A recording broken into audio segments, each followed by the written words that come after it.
നമസ്തേ. സംശയ നിവാരണത്തിൽ മറ്റൊരു ചോദ്യം. നമ്മൾ ഇന്ന് മെയ് 10 ഞായറാഴ്ച ശരനൂലിൻ്റെ ക്ലാസ് ആരംഭിക്കുമെന്ന് പറഞ്ഞു. അപ്പോൾ എങ്ങനെയാണ് ഈ ക്ലാസ്സുകൾ നമുക്ക് കിട്ടുക? ഇത് ഓൺലൈനിലാണോ? അത് നമുക്ക് റെക്കോർഡ് ചെയ്ത സാധനങ്ങൾ തരികയാണോ? ഇതിന് നോട്ട്സ് ഉണ്ടോ? ധാരാളം പേർക്കുണ്ടാകുന്ന സംശയമാണ്. നമ്മൾ മുന്നേ അതിനെപ്പറ്റി പറഞ്ഞിരുന്നു. നമ്മൾ ഇന്ന് മെയ് 10 ഞായറാഴ്ച ശരനൂൽ പഠനം, അതിൻ്റെ ബേസിക് കോഴ്സിൻ്റെ ആദ്യ തലപഠനം ആരംഭിക്കും. ബേസിക് കോഴ്സിൽ ലെവൽ 1, ലെവൽ 2, ലെവൽ 3, ലെവൽ 4 എന്ന 4 തലങ്ങളുണ്ട്. 41 ദിവസമാണല്ലോ നമ്മൾ ബേസിക് കോഴ്സിൻ്റെ കാലാവധി. അതായത് 10, 10, 10, 10, 40 ദിവസം. അതായത് ഈ 4 ഘട്ടങ്ങളായി ചെയ്യേണ്ട ചില പ്രാക്ടീസുകളാണ് നമുക്കിതിലുള്ളത്. അപ്പം നമ്മൾ ഇതിലിപ്പോൾ നിങ്ങൾ ശരനൂല് മുന്നേ ചില പരമ്പരകളിൽ പഠിച്ചിട്ടുള്ളവരുണ്ട്, യോഗ പഠിച്ചിട്ടുള്ളവരുണ്ട്, യോഗ ടീച്ചേഴ്സ് ആയിട്ടുള്ളവരുണ്ട്, ആയുർവേദ ഡോക്ടേഴ്സ് ആയിട്ടുള്ളവരുണ്ട്, അലോപ്പതി മേഖലയിൽ ഉള്ളവരുണ്ട്. അങ്ങനെ പല സമൂഹത്തിൻ്റെ വിവിധ മേഖലകളിലുള്ളവർ. ഇനി ഇതൊന്നും പഠിക്കാത്ത തുടക്കക്കാരായിട്ടുള്ളവർ മുതലുണ്ട്. യോഗ എന്താണെന്നറിയില്ല, പ്രാണായാമം എന്തെന്നറിയില്ല, ബ്രീത്തിങ് എക്സസൈസ് പോലും അറിയില്ല. അപ്പോൾ ഒരു പാഠ്യപദ്ധതി ആകുമ്പോൾ നമ്മളതിൽ ഏറ്റവും താഴെയുള്ള ആൾക്കാരെ മുതൽ, താഴെ എന്ന് ഉദ്ദേശിച്ചത് ഈ വിഷയങ്ങളെപ്പറ്റി അറിയില്ലാത്തവരെ മുതൽ പഠിപ്പിക്കുന്ന രീതിയിലാണ് നമ്മളെ പഠന രീതി. അതാണ് ഗുരുപരമ്പര സമ്പ്രദായം പഠിപ്പിക്കുക. അപ്പം നിങ്ങൾ നേരത്തെ ശരനൂൽ ചെയ്തവരായിരിക്കും, ഹഠയോഗ ചെയ്യുന്നവരായിരിക്കാം, രാജയോഗ ചെയ്യുന്നവരായിരിക്കാം. പക്ഷെ നമ്മൾ ക്ലാസ് തുടങ്ങുമ്പോൾ അടിസ്ഥാനപരമായ കാര്യങ്ങൾ മുതൽ തുടങ്ങും.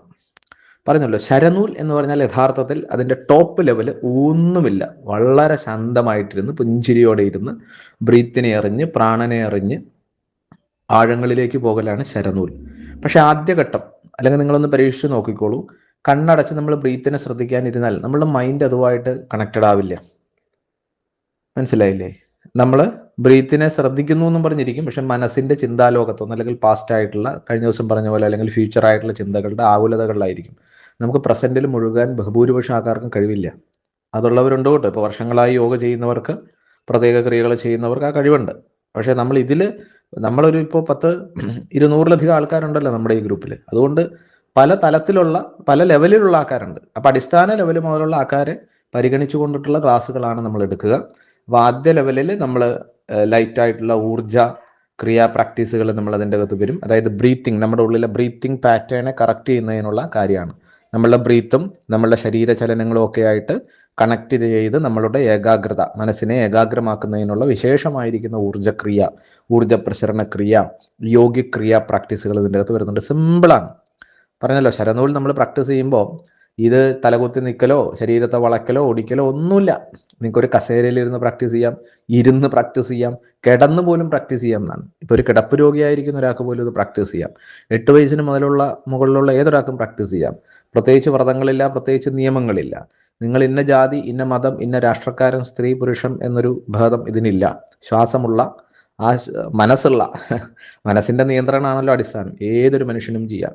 അതിന് നിങ്ങളുടെ വിശ്വാസങ്ങളോ മതവിശ്വാസങ്ങളോ രാഷ്ട്രീയ വിശ്വാസങ്ങളോ മറ്റെന്തെങ്കിലും ഒന്നും ഉപേക്ഷിക്കേണ്ടതില്ല. അതൊക്കെ അങ്ങനെ തന്നെ പൊയ്ക്കോട്ടെ. ശരനൂൽ എന്ന് പറഞ്ഞാൽ ആരോഗ്യത്തിൻ്റെ ശാസ്ത്രമാണ്, മനഃശാന്തിയുടെ ശാസ്ത്രമാണ്, ബുദ്ധിയെ സൂക്ഷ്മത ഉള്ളതാക്കുന്നതിനുള്ള ശാസ്ത്രമാണ്.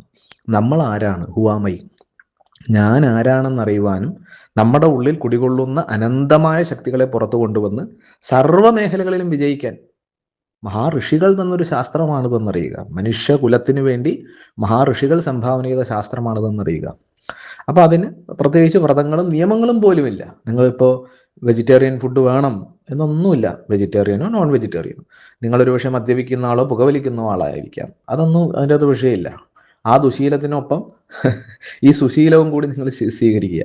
കുറച്ച് നാൾ പ്രാക്ടീസ് ചെയ്ത് കഴിയുമ്പോൾ നിങ്ങൾക്ക് ആവശ്യമില്ലാത്തതൊക്കെ നിങ്ങളിൽ നിന്ന് പോകും. ഒരു പാമ്പ് പടം പൊഴിച്ച് പുതിയ ശരീരത്തെ സ്വീകരിക്കുന്നത് പോലെ നിങ്ങളുടെ ജീവിതത്തിൻ്റെ വളർച്ചയ്ക്ക് ഉയർച്ചയ്ക്ക് തടസ്സമാകുന്ന സർവ്വതും നിങ്ങൾ അറിയാതെ നിങ്ങളിൽ നിന്ന് പോകും. അത് ശാരീരിക പ്രശ്നങ്ങളാവട്ടെ, മാനസിക പ്രശ്നങ്ങളാകട്ടെ, ബൗദ്ധിക പ്രശ്നങ്ങളാവട്ടെ, ആത്മീയ പ്രശ്നങ്ങളാവട്ടെ, അങ്ങനെ ഒരു ശാസ്ത്രമാണ് ശരനൂൽ.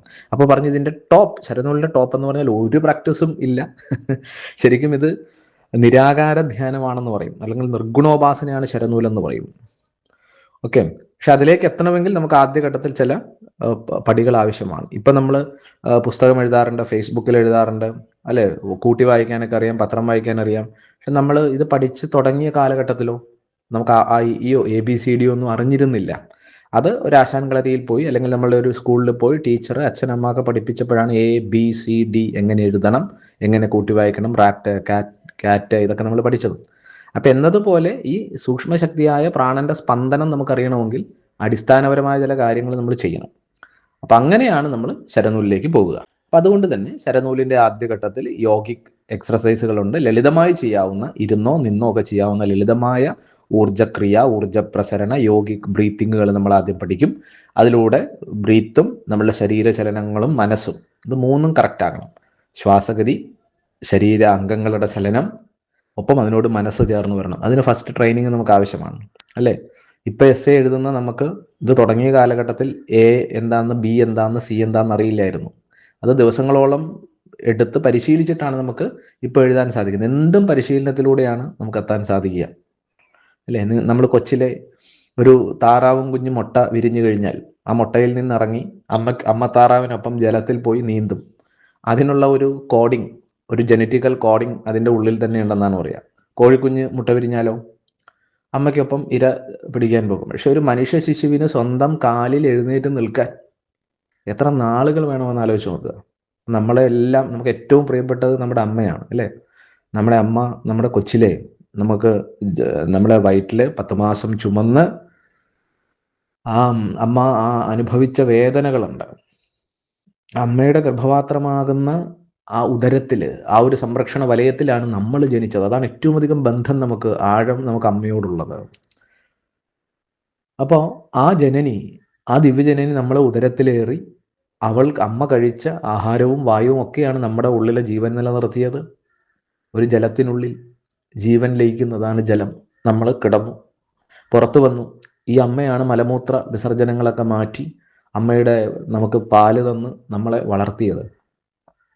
ഈ അമ്മയാണ് വാക്കുകൾ ഉച്ചരിക്കാൻ നമ്മളെ പഠിപ്പിച്ചത്. ഈ അമ്മയാണ് അച്ഛനെ നമുക്ക് കാണിച്ചു തന്നത്. ഈ അമ്മയാണ് കൈവിരൽ തുമ്പ് പിടിച്ച് നമ്മളെ നടക്കാൻ പഠിപ്പിച്ചത്. അതുകൊണ്ടാണ് അമ്മയുമായിട്ട് വളരെ സുദൃഢമായൊരു ബന്ധം മനുഷ്യ ശിശുക്കൾക്കുണ്ടാകാനുള്ള ഒരു കാരണം. അപ്പം എന്നതുപോലെ പണ്ട് നടക്കാൻ പഠിച്ചപ്പോൾ കോഴിക്കുഞ്ഞ് മുട്ടയിൽ നിന്ന് ഇറങ്ങി വന്ന പോലെ, താറാവും കുഞ്ഞ് നീന്തിയ പോലെയല്ല. ദിവസങ്ങളെടുത്തു. എത്രയോ തവണ നമ്മൾ നിലത്ത് വീണു, അമ്മയുടെ വിരൽ തുമ്പിൽ നിന്ന് വഴുതി.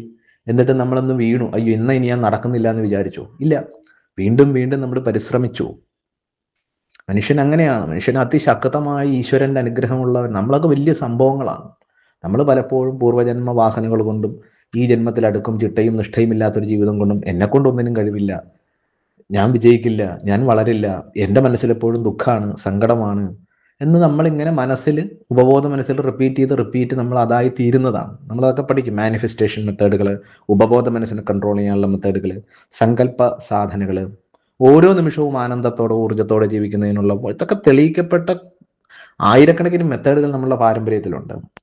ഇത് ഭാരതീയ പാരമ്പര്യത്തിലാണെങ്കിൽ ഇന്ന് നമുക്കറിയില്ലേ, നമ്മളെക്കാൾ കൂടുതലേറെ വിദേശത്തുള്ളവർക്കാണല്ലോ അറിയാം. അപ്പം നമ്മളിതെല്ലാം നിങ്ങളുടെ ഭൗതിക ആത്മീയ ജീവിതത്തെ വിജയപ്രദമാക്കുന്നതിന് എല്ലാ കാര്യങ്ങളും ഈ കോഴ്സിൻ്റെ ഭാഗമാണ്. അപ്പം അമ്മയുടെ വിരൽ പിടിച്ച് നടക്കാൻ പഠിച്ചതുപോലെ ശരനൂൽ അതിൻ്റെ ഉന്നത തലം, പ്രാണനെ ധ്യാനിക്കാൻ പറ്റുന്ന തലം, പ്രാണനെ ധ്യാനിക്കാൻ പറ്റുന്ന തലത്തിലേക്ക് എത്തണമെങ്കിൽ അതിന് മുമ്പ് ചില പടികളുണ്ട്. 100ാമത്തെ പടിയിലാണ് ഒരു സ്വർണ്ണ കവചം, സ്വർണ്ണമാല ഇരിക്കുന്നതെന്നിരിക്കട്ടെ. ഈ 99 പടികളും കടന്നാലാണ് ആ സ്വർണ്ണമാലയെ നമുക്ക് എടുക്കാൻ പറ്റുക. അപ്പം ശരനൂൽ എന്ന സ്വർണ്ണമാല നമ്മുടെ ഉള്ളിൽ, ആന്തരികതയിൽ, ചക്രങ്ങളിൽ, സഹസ്രാരയിൽ, ശ്വാസത്തിൽ, അതിന് പിന്നിലെ പ്രാണനിലുണ്ട്. പക്ഷെ അങ്ങോട്ട് ആ 100ാമത്തെ പടിയിൽ എത്തണമെങ്കിൽ ഇതിന് മുമ്പ് ഒരു 99 പടി കിടക്കണം.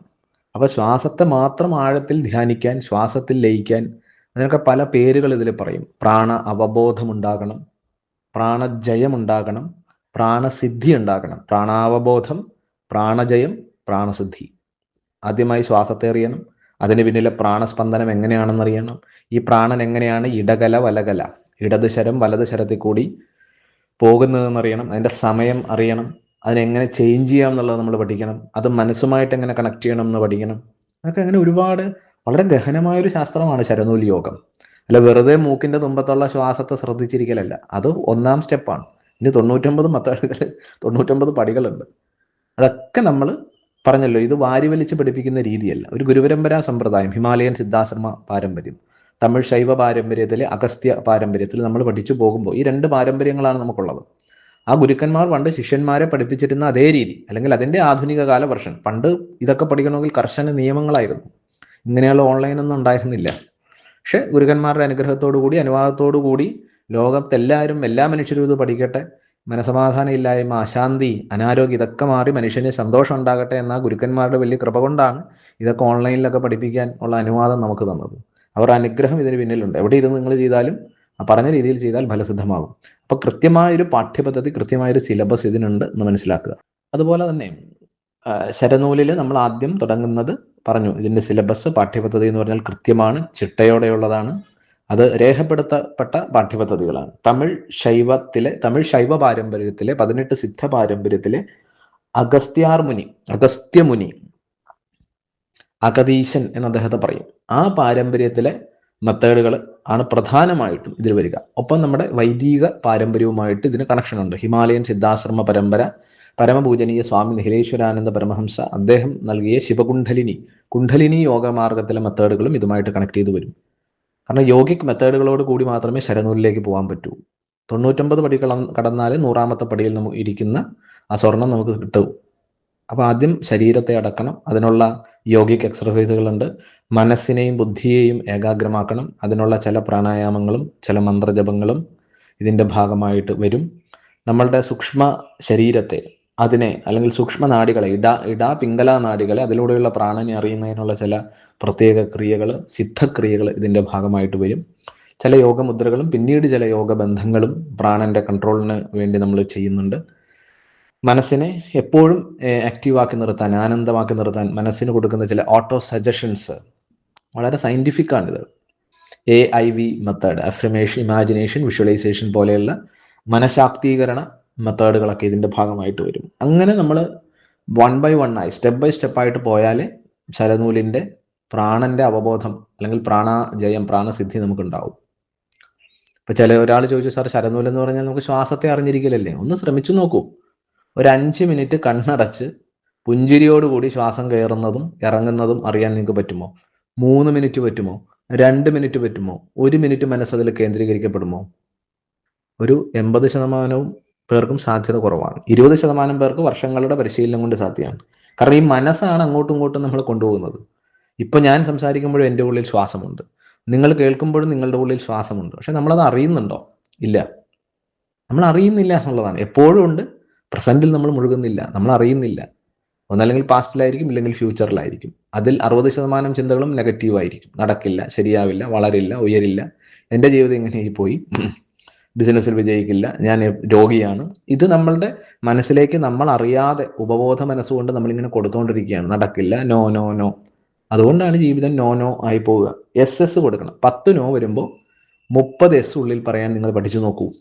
ഇന്ന് മുതൽ ഈ പരിശീലനം ചെയ്ത് നോക്കും. നമ്മൾ ശരനൂല് പഠിക്കുന്നതിനൊപ്പം തന്നെ ഇതുമായി അനുബന്ധപ്പെട്ട ഒരുപാട് പ്രാക്ടീസുകൾ പഠിക്കും. വളരെ രസകരമാണിത്, ഇതിൻ്റെ പഠനം തന്നെ. അതെന്താണെന്നൊക്കെ പറയാം, വിശദമായിട്ട് പറയാം. അപ്പം ഞാൻ പറഞ്ഞത്, ഇതിൽ പഠിച്ച് ശരനൂൽ പഠിച്ചവരുണ്ട്, നല്ല ഇൻ്റലക്ച്വലി ഹയർ ലെവലിലുള്ളവരുണ്ട്, ഹൈ പ്രൊഫഷണൽസ് ഈ കോഴ്സ് പഠിക്കാൻ ചേർന്നിട്ടുണ്ട്. യോഗ അധ്യാപകരും യോഗയിൽ തന്നെ ഒരുപാട് ഡിഗ്രികളുള്ളവരും ഇതിൻ്റെ അകത്ത് ചേർന്നിട്ടുണ്ട്. അപ്പോൾ നിങ്ങളെല്ലാം ഒന്ന് നല്ല അറിവുള്ളവർ, ഹയർ ലെവലിലുള്ളവർ, ഒന്ന് നിങ്ങൾ ചില കാര്യങ്ങളൊന്ന് ശ്രദ്ധിക്കണം. നമുക്ക് അടിസ്ഥാനപരമായി ഒന്നും അറിയാത്ത ആൾക്കാർ കൂടി നമുക്കൊപ്പം ഉണ്ട്. അവരെയും കൂടി കൈപിടിച്ച് കൊണ്ടുപോകേണ്ടത് നമ്മളുടെ കടമയാണ്. അപ്പം അതുകൊണ്ട് തന്നെ ബേസിക് ആയിട്ടുള്ള ചില ടെക്നിക്സ്, യോഗിക് ടെക്നിക്സ് പഠിച്ചിട്ടായിരിക്കും നമ്മൾ പോവുക. നിങ്ങൾ മുന്നേ എന്ത് പഠിച്ചു, മുന്നേ എന്ത് ചെയ്തു എന്നുള്ളതൊന്നും ഇവിടെ വിഷയമല്ല. ഇവിടെ എന്താണോ പറയുന്നത് അത് കൃത്യമായിട്ട് നിങ്ങൾ നോട്ട് എഴുതണം. അതുപോലെ തന്നെ അത് ഡെയിലി നിങ്ങൾ പ്രാക്ടീസ് ചെയ്ത് നോക്കണം. 20 മിനിറ്റ് 30 മിനിറ്റ് ഡെയിലി മാറ്റിവെച്ചാൽ മാത്രമേ ശരനൂൽ പഠിച്ചതുകൊണ്ട് യോഗമുള്ളൂ. നിങ്ങൾ 1000 രൂപ ഫീസ് അടച്ച് നിങ്ങളിതിൽ ചേർന്നതാണ്. അങ്ങനെ താല്പര്യം ഉണ്ടായിട്ട് കാര്യമില്ല. നമ്മൾ ആദ്യ ക്ലാസ്സിൽ പറഞ്ഞില്ലേ, നമുക്കൊരു അസുഖമുണ്ട്, അതിന് ഡോക്ടറെ കണ്ടു, നമ്മൾ മരുന്ന് വാങ്ങിച്ചു, മരുന്ന് കഴിക്കാതെ ടേബിളിൽ വെച്ച് മരുന്ന് നോക്കിക്കൊണ്ടിരുന്നാൽ രോഗം മാറുമോ? ഇല്ല. മരുന്ന് ഉള്ളിൽ ചെല്ലണം, കഴിക്കണം. അപ്പം ശരനൂൽ പഠിക്കണം. എന്തിനാ നിങ്ങൾ ശരനൂൽ പഠിക്കുന്നത്? നമ്മളെല്ലാ ശരനൂൽ പഠിക്കുന്നത് എന്തിനാ? ശാരീരികമായ ആരോഗ്യം ഉണ്ടാകണം, മാനസികമായ ശാന്തി ഉണ്ടാവണം, ബുദ്ധിക്ക് നല്ല ബുദ്ധിശക്തി, ഓർമ്മശക്തി ഉണ്ടാവണം, നമ്മുടെ ഉള്ളിലെ ഡിവിനിറ്റിയെ നമുക്ക് അറിയാൻ പറ്റണം, കുടുംബജീവിതം സന്തോഷകരമായിരിക്കണം, ജോലിയിൽ നല്ല നല്ല അഭിവൃദ്ധി ഉണ്ടാവണം, ധനധാന്യ സമൃദ്ധി ഉണ്ടാവണം, ഭാര്യ ഭർത്തൃബന്ധം, അച്ഛനമ്മ മക്കള് ബന്ധം, സമാജവുമായിട്ടുള്ള നമ്മളുടെ ബന്ധം നല്ലതാവണം. നമ്മളെല്ലാം നന്മ ആഗ്രഹിക്കുന്നവരാണ്. എല്ലാ മനുഷ്യരുടെ ഉള്ളിലും ആത്യന്തികമായ നന്മയുണ്ട്. അതുപോലെ തന്നെ ആധ്യാത്മിക ജ്ഞാനം, ഈശ്വരീയ ബോധം ഉണ്ടാകണം. ഈ ഒരു ഉദ്ദേശത്തിലാണ് നമ്മൾ ശരനൂൽ ഉൾപ്പെടെ എല്ലാ വിദ്യകളും പഠിക്കുന്നത്. നിങ്ങൾ ഇതിൽ ചേർന്നതിന് പിന്നിലും ഇങ്ങനെ എന്തെങ്കിലുമൊക്കെ കാരണങ്ങളുണ്ടാവും, കാര്യങ്ങളുണ്ടാവും, ഉദ്ദേശങ്ങളുണ്ടാവും. ശരീരം, മനസ്സ്, ബുദ്ധി, ആത്മാവിൻ്റെ വികാസം, കുടുംബം, സമൂഹം, രാഷ്ട്രം, ലോകം, ഇതിൽ നമ്മൾ ജീവിക്കുമ്പോൾ അതിൽ നിന്ന് നല്ലത് കിട്ടുക, അല്ലേ? ധനധാന്യ സമ്പദ് സമൃദ്ധി ഉണ്ടാവുക, ആയുരാരോഗ്യ ഐശ്വര്യം ഉണ്ടാവുക. അതായത് ഭൗതികമായ കാമനകളും നമുക്കുണ്ട്, ആത്മീയമായ കാമനകളുമുണ്ട്. ഇതെല്ലാം നേടിത്തരുന്ന ഒരു എന്താ പറയുക, ഒരു ചിന്താമണിയാണെന്ന് പറയും. ചിന്താർമണി വൈദ്യം നമ്മൾ നേരത്തെ പറഞ്ഞില്ലേ. ചിന്തിക്കുമ്പോൾ തന്നെ എന്തും കിട്ടുന്ന ഒരു മണിയെപ്പറ്റി, ഒരു രത്നത്തെപ്പറ്റി നമ്മളുടെ പുരാണങ്ങളിലൊക്കെ കഥയുണ്ട്. സമന്തകമണിയെപ്പറ്റി പറയാറുണ്ട്. അല്ലെങ്കിൽ നമ്മൾ കാമധേനു എന്ന പശുവിനെ പറ്റി പറയാറുണ്ട്, കൽപ്പവൃക്ഷത്തെ പറ്റി പറയാറുണ്ട്. എന്താണോ അതിൻ്റെ മുമ്പിൽ നിന്ന് നമ്മൾ ചോദിക്കുന്നത് അത് തരും. ഇത് തന്നെയാണ് ശരനൂലും. നിങ്ങൾ ഭൗതിക പുരോഗതിയോ ആത്മീയ പുരോഗതിയോ എന്താഗ്രഹിച്ചാലും അത് ഈ പരിശീലനം കൊണ്ട് നേടാൻ സാധിക്കുമെന്ന് സിദ്ധമുനികൾ നമ്മളോട് പറയുന്നു. ശരനൂൽ പഠിക്കുന്നതിന് ജാതി മതങ്ങൾ സ്ത്രീ പുരുഷ ഭേദമില്ലെന്ന് പറഞ്ഞു. ഇപ്പോൾ ഒരുപാട് വ്യത്യസ്ത മതവിഭാഗത്തിൽപ്പെട്ടവർ നമ്മളുടെ കോഴ്സിൽ ചേർന്നിട്ടുണ്ട്. അപ്പോൾ ചിലരൊക്കെ പേഴ്സണലി മെസ്സേജ് അയച്ചൊരു കാര്യം, സാർ ഞാൻ ഇന്ന മതത്തിൽപ്പെട്ട ആളാണ്, ക്രിസ്തു അല്ലെങ്കിൽ ഇസ്ലാം മതം അല്ലെങ്കിൽ പാഴ്സി, ജൈന, അങ്ങനെ മതത്തിൽപ്പെട്ട ആളാണ്, എനിക്കിത് ചെയ്യുന്നതുകൊണ്ട് എന്തെങ്കിലും കുഴപ്പമുണ്ടോ? ഞാൻ ഇപ്പോൾ ചെയ്യുന്ന എൻ്റെ മതവിശ്വാസങ്ങൾ, എൻ്റെ ആചാരാനുഷ്ഠാനങ്ങൾ ഞാൻ നിർത്തേണ്ടതുണ്ടോ? ആദ്യ ക്ലാസ് മുതൽ നമ്മൾ പറയുന്നതാണ്. പക്ഷെ പുതുതായിട്ട് ചേരുന്നവരിൽ പലരും അയക്കുന്നതാണ്. നിങ്ങളുടെ മതവിശ്വാസം എന്താണോ നിങ്ങളത് പിന്തുടരുക. ക്രിസ്തു മതമാണെങ്കിലും ഇസ്ലാം മതമാണെങ്കിലും പാഴ്സി മതമാണെങ്കിലും ജൈനമതമാണെങ്കിലും ബുദ്ധമതമാണെങ്കിലും അത് നിങ്ങൾ ചെയ്തോളൂ. അതിലെ ചര്യകൾ, അതിലെ ആചാരാനുഷ്ഠാനങ്ങൾ, അതിലെ വിശ്വാസ പ്രമാണങ്ങൾ, ഇതൊക്കെ നിങ്ങൾ പിന്തുടർന്നോളൂ. അത് അതിൻ്റെ വഴിക്ക് പൊക്കോട്ടെ. അത് നമ്മൾ എത്രയോ വർഷങ്ങളായിട്ട് ചെയ്യുന്ന കാര്യങ്ങളാണ്. ശരനൂൽ ഇതിനൊക്കെ അതീതമാണെന്ന് പറയും. മതത്തിന് അതീതമായ ആത്മീയത എന്ന് പറയും. മതാതീതമായ ആത്മീയത എന്ന് പറയുന്നത് വെച്ചാൽ നമ്മുടെ ഉള്ളിൽ സഹജമായുള്ള ശ്വാസം. അത് ഹിന്ദുവിലും മുസ്ലിമിലും ക്രിസ്ത്യാനിയിലും മതമുള്ളവനിലും മതമില്ലാത്തവനിലും എല്ലാ രാഷ്ട്രീയക്കാരനിലും ഇതില്ലേ, ശ്വാസം ഇല്ലേ? അതിന് പിന്നിലെ പ്രാണൻ, അതും എല്ലാവരിലും ഉണ്ട്. ജീവശക്തി എല്ലാവരിലും ഉണ്ട്. അപ്പം ഇതിനെ അറിയലാണ് ശരനൂൽ. ഉവാമൈ, ഞാൻ ആരാണെന്നുള്ള തിരിച്ചറിവാണ്. അതിന് പ്രത്യേകിച്ച് യാതൊരു ചോദ്യം ചെയ്യപ്പെടാത്ത ചോദ്യങ്ങളോ വിശ്വാസ പ്രമാണങ്ങളോ, ഇന്നത് ചെയ്യണം ഇന്നത് ചെയ്യരുത്, ഡൂസ് ആൻഡ് ഡോൺസ് ഒന്നും ഇതിൻ്റെ അകത്ത് പറയുന്നില്ല. നോർമലാണ്, ഏതൊരു സാധാരണക്കാരനും പിന്തുടരാം. അതുകൊണ്ട് തന്നെ നിങ്ങളുടെ മതവിശ്വാസം ഉപേക്ഷിക്കേണ്ടതില്ല, നിങ്ങളുടെ രാഷ്ട്രീയ വിശ്വാസം ഉപേക്ഷിക്കേണ്ടതില്ല. നിങ്ങൾ നിങ്ങളിൽ വിശ്വസിക്കുക, നിങ്ങളുടെ ശ്വാസത്തിലേക്ക് വിശ്വസിക്കുക, നിങ്ങളുടെ ഉള്ളിലെ ഡിവൈൻ ആയിരിക്കുന്ന പ്രാണനെ നിങ്ങൾ അറിയാനായിട്ട് ശ്രമിക്കുക. അത്രയേ ഉള്ളൂ. നിങ്ങളുടെ മതവിശ്വാസത്തിൽ നിങ്ങൾ പഠിച്ചത് എന്താണോ അതൊക്കെ ആ രീതിയിൽ ചെയ്തോളൂ. ഒരാൾ ചോദിച്ചു, സാർ ഇതിലൊക്കെ മന്ത്രങ്ങൾ വരില്ലേ? നമ്മൾ കഴിഞ്ഞ ക്ലാസ്സിൽ പറഞ്ഞു, മന്ത്രം എന്ന് പറഞ്ഞാൽ ഒരു ശബ്ദമാണ്. നമുക്ക് എല്ലാവർക്കും പാട്ട് ഇഷ്ടമല്ലേ? പാട്ടിന് എന്തെങ്കിലും ജാതി മതങ്ങളുണ്ടോ? സ്ത്രീ പുരുഷ ഭേദമുണ്ടോ? മതഭേദമുണ്ടോ? യേശുദാസ് പാടിയാലും നമുക്ക് ഇഷ്ടമാണ്, റാഫിയുടെ പാട്ടുകളും നമുക്ക് ഇഷ്ടമാണ്, അല്ലേ? അതുപോലെ തന്നെ ചിത്ര ചേച്ചിയുടെ പാട്ടുകളും ഒക്കെ നമുക്ക് ഇഷ്ടമാണ്. അത് എല്ലാ പാട്ടും നമുക്ക് ഇഷ്ടമാണ്. കാരണം സംഗീതം നമ്മുടെ മനസ്സിനെ, നമ്മുടെ പ്രാണനെ, നമ്മുടെ ബോധതലത്തെ, ചക്രതലത്തെ എനർജൈസ് ചെയ്യുന്ന തരംഗങ്ങളാണ്. അമ്മയുടെ ഗർഭപാത്രത്തിലായിരുന്നത് മുതൽ, അമ്മ പാലൂട്ടി നമ്മൾ വളർത്തിയപ്പോൾ മുതൽ നമ്മൾ കേട്ട പാട്ടുകളുണ്ട്. അമ്മ വലിയ പാട്ടുകാരിയല്ല, മൂളിപ്പാട്ടൊക്കെ പാടി ആ ശബ്ദം, ആ തരംഗം നമ്മുടെ മനസ്സിനെ, ബോധത്തെ ശാന്താക്കും. അതുകൊണ്ടാണ് സംഗീതത്തെ നമുക്ക് ഇഷ്ടപ്പെടുക. ക്ലാസിക്കലും റാപ്പും എന്തുമാകട്ടെ, അത് മനസ്സിനെ ഒരു ഊർജത്തിലേക്ക്, ശാന്തതയിലേക്ക് കൊണ്ടുപോകുന്നതാണ്. അപ്പോൾ സംഗീതത്തിന് മതമില്ലാത്തതുപോലെ, സൂര്യപ്രകാശത്തിന് മതമില്ലാത്തതുപോലെ ശരനൂലിനും മതമില്ല. പ്രത്യേകിച്ച് വലിയ നിയമങ്ങളൊന്നുമില്ല, വ്രതങ്ങളില്ല. നിങ്ങളിത് ചെയ്താൽ മാത്രം മതി. ദിവസവും 20-30 മിനിറ്റ് മാറ്റിവെക്കണം. ജീവിതത്തിന് ഒരു അടുക്കും ചിട്ടയും നിഷ്ഠയും ഉണ്ടാക്കണം. ഒരു ദിനചര്യ ഉണ്ടാവണം. പഠിക്കുന്ന കാര്യങ്ങൾ കൃത്യമായി നോട്ട് എഴുതണം. അറിഞ്ഞ് ആസ്വദിച്ച് ലയിച്ച് ചെയ്യണം. എന്ത് സംശയങ്ങളുണ്ടെങ്കിലും ഗ്രൂപ്പിലോ അല്ലെങ്കിൽ പേഴ്സണലി എനിക്ക് മെസ്സേജ് ഇടാം. നിങ്ങൾ ഇന്ന് ശരനൂൽ ചെയ്യാൻ തുടങ്ങി 10 ദിവസം കൊണ്ട് നിങ്ങൾക്ക് ഈ പറഞ്ഞ പൂർണ്ണമായ പ്രാണാവബോധം ഉണ്ടായി പ്രാണജയം ഉണ്ടാവുന്നൊന്നും വിചാരിക്കരുത്. നമ്മൾ പറഞ്ഞില്ലേ, ഇത് കുറച്ച് സമയമെടുക്കും. എത്രത്തോളം നിങ്ങൾ ആഴത്തിൽ ചെയ്യുന്നു. എന്തായാലും ഒരു മണ്ഡലം 41 ദിവസം നിങ്ങളിത് കൃത്യമായി പ്രാക്ടീസ് ചെയ്താൽ, അത് ഞാൻ ഉറപ്പ് പറയാം. ഞാൻ ഉറപ്പ് പറയുന്നതല്ല, നമ്മുടെ ഗുരു പരമ്പരകൾ ഉറപ്പ് പറയുന്നതാണ്. 41 ദിവസം കൃത്യമായി പറയുന്ന രീതിയിൽ ചെയ്താൽ നിങ്ങളുടെ ഉള്ളിലെ പ്രാണന്റെ സ്പന്ദനങ്ങളെ നിങ്ങൾക്ക് അറിയാൻ പറ്റും. നിങ്ങളുടെ മനസ്സിനെ പൂർണ്ണമായും നിയന്ത്രിക്കാനുള്ള ശേഷി നിങ്ങൾക്കുണ്ടാവും. എപ്പോഴും ഒരു പുഞ്ചിരിയും എപ്പോഴും ഒരു ശാന്തിയും ഉണ്ടാകും, ഒരു ആത്മവിശ്വാസം ഉണ്ടാകും, ഒരു പുതുജീവൻ അല്ലെങ്കിൽ ഒരു നവോന്മേഷം നമ്മുടെ ഉള്ളിൽ സദാ തെളിയും. ഇത്രയും നാൾ നിങ്ങൾ ജീവിച്ച പോലെ ആയിരിക്കില്ല. നല്ല രീതിയിൽ ശരനൂൽ 41 ദിവസം പ്രാക്ടീസ് ചെയ്താൽ, അടിസ്ഥാന ടെക്നിക്കുകളാണ്, അതുകൊണ്ട് തന്നെ അത്ഭുതങ്ങൾ സൃഷ്ടിക്കാൻ പറ്റും. 41 ദിവസം കൊണ്ട് നിങ്ങൾക്ക് റിസൾട്ട് കിട്ടും. അത്രയൊന്നും വേണ്ട. ഇത് പഠിച്ച് നന്നായിട്ട് ചെയ്തു തുടങ്ങി ഒരു 21 ദിവസം കഴിഞ്ഞാൽ തന്നെ ശാരീരികമായ ശാന്തി, മാനസികമായ ശാന്തി, ബുദ്ധിയുടെ സൂക്ഷ്മത, ഉള്ളിലെ പ്രാണന്റെ ചലനങ്ങളൊക്കെ നമുക്ക് അറിയാൻ കഴിയും. ഇത് തെളിയിക്കപ്പെട്ട ശാസ്ത്രമാണ്. നൂറുകണക്കിന്, ആയിരക്കണക്കിന്, പതിനായിരക്കണക്കിന്, ലക്ഷക്കണക്കിന് മനുഷ്യർ പല യുഗങ്ങളിലായി ചെയ്തു വന്നൊരു മെത്തേഡാണ്. ആധുനിക കാലത്ത് നമ്മൾ ചെയ്താലും അതങ്ങനെ തന്നെ. 1+1=2 അല്ലേ? അത് ഇന്ത്യക്കാരൻ കൂട്ടിയാലും അമേരിക്കക്കാരൻ കൂട്ടിയാലും ആഫ്രിക്കക്കാരൻ കൂട്ടിയാലും 2 ഉത്തരം കിട്ടുക, കണക്കിന്റെ നിയമം അനുസരിച്ച്. ഗണിതകപരമാണെന്ന് പറയും. എന്നതുപോലെ ശ്വാസമുള്ള ഒരാൾ ഈ ശരനൂലിൽ ഋഷികൾ തന്ന മെത്തേഡ് ഇത്തരത്തിൽ ചെയ്താൽ ഇന്ന റിസൾട്ട്, ജീവിതത്തിൽ ശാന്തി, സന്തോഷം, ആരോഗ്യം ഉണ്ടാവും എന്നുള്ള കാര്യത്തിൽ യാതൊരു സംശയമില്ല. തെളിയിക്കപ്പെട്ട ശാസ്ത്രമാണ്. അപ്പോൾ കൃത്യമായ പാഠ്യപദ്ധതിയുണ്ട്. നമ്മൾ ഇതിൻ്റെ പാഠഭാഗങ്ങൾ ഇന്ന് രാത്രി 8 മണി മുതൽ നിങ്ങളുടെ ഗ്രൂപ്പിൽ നമ്മൾ ഷെയർ ചെയ്യാൻ തുടങ്ങും. ഓക്കെ, ഇപ്പോൾ പഠിക്കുന്ന ബേസിക് ടെക്നിക്ക് ഒരു 3-5 ദിവസം കൊണ്ടാണ് അതിൻ്റെ അടിസ്ഥാന പാഠങ്ങൾ നമ്മൾ പഠിക്കുക. അതോടൊപ്പം ഓൺലൈനിൽ റിവിഷൻ ക്ലാസ്സുകൾ തരും. അത് റിവിഷൻ ക്ലാസ്സിൽ പങ്കെടുക്കാൻ പറ്റിയില്ലെങ്കിലും നിങ്ങൾക്ക് ഓൾറെഡി എല്ലാം റെക്കോർഡ് ചെയ്ത് തരും. വീട്ടിൽ ചെയ്യേണ്ട പ്രാക്ടീസിൻ്റെ നോട്ട്സും ഓഡിയോസും വീഡിയോസും ഇന്ന് രാത്രി 8 മണിയോടുകൂടി ഗ്രൂപ്പിൽ അപ്ലോഡ് ആകും. ഓക്കെ, രാത്രി ഗ്രൂപ്പ് ഓപ്പൺ ചെയ്യും. അതുമായി ബന്ധപ്പെട്ട സംശയങ്ങളും ചോദിക്കാവുന്നതാണ്. നമസ്തേ, ശുഭദിനം.